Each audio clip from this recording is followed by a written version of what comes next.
The Children of Lir.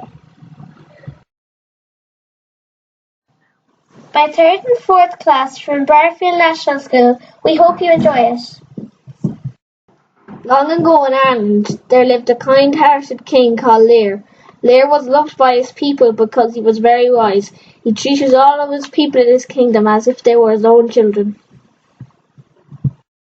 Everybody knew that Lir loved his 4 children very much. He had a daughter called Fionnuala and 3 sons called A, Fiachra and Con.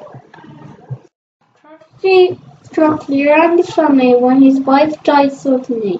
This made Lir love his children even more. Lir knew that the children were very sad because they missed their mother so much. They missed the stories she used to tell them, the games she used to play with them, and the songs she used to sing with them. Lir's advisors also saw how sad the children were, and they told Lir that he should get married again and have a new mother for his children.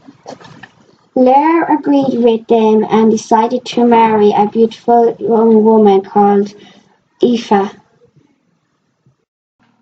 However, Aoife was not kind-hearted as Lir thought. She was jealous of the amount of time that Lir spent with his children and his love for them. She plotted with the Druid to get rid of the children forever. Together, the Druid and Aoife came up with a terrible spell.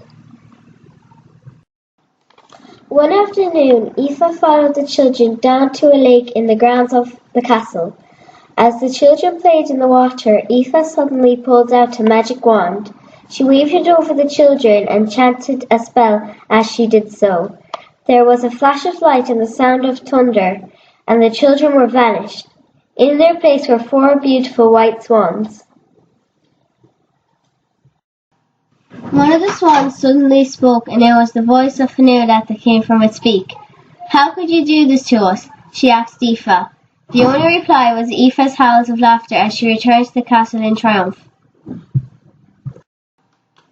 When the children did not return home that evening, Lir went down to the lake in search of them.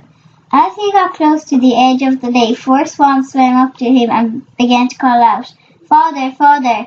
Lir was scared at first, but the swans continued, "We are your children. Aoife has placed a terrible magic spell on us." Lir raced back to the castle and begged Aoife to turn the swans back into children, but she refused. "Everything that they have will now be mine," she said. "They will be swans for 900 years. They will spend 300 years on this lake, 300 years on the Sea of Moyle, and 300 years on the Isle of Glora." Only the sound of a church bell will break the spell. For the very first time, Lir saw how selfish Aoife was, and he told her to leave his kingdom. He promised a reward to anyone who could undo the spell. Although many tried, no one was able to change the swans back into children. Every day, without fail, Lir would sit by the lake talking to his children, right up to the day he died. After Lir's death, the swans were left broken-hearted. They no longer sang or spoke to anyone, and nobody ever came to visit them. When 300 years had passed, it was time for the swans to move on to the Sea of Moyle.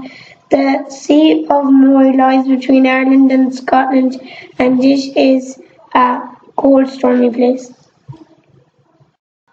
When the time came for the swans to go, the Isle of Glora off the coast of Mayo, they were old and tired. However, it was warmer on the island and food was easier to find. Despite all the years that had passed, the swans still missed their father very much. Then one day they heard the sound they had been longing to hear for 900 years. It was the sound of a church bell. The bell was ringing in a little church, and an old hermit named Queevoke stood outside.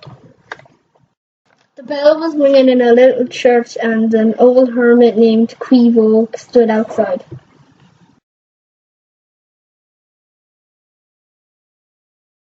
The swans called to him, and he was amazed to hear them talking. He brought out some holy water and sprinkled it on the swans as he prayed. The swans changed into a very old woman and 3 very old men. They were all very scared. The 4 old people told Queevogue their story, and he told them all about St. Patrick and about God's love for everyone. They no longer felt afraid. Finola hugged her brothers, and all 4 of them fell to the ground and died.